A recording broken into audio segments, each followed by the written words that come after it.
Maglabaw kapuyo bela sanala ng torti ngawang do pumigil isan mo na fibla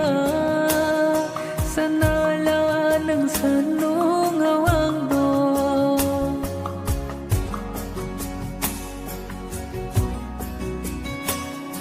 Sudembar zanalig dongoa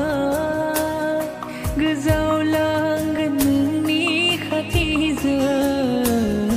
Gasadong ubulang kumtana Tatogan ang ni khatiya Ang ziraw kitaya manig Nang ni gerbau tabay ta Bekulo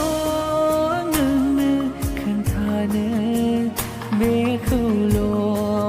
nang kantana Bekulo nang kantana Bekulo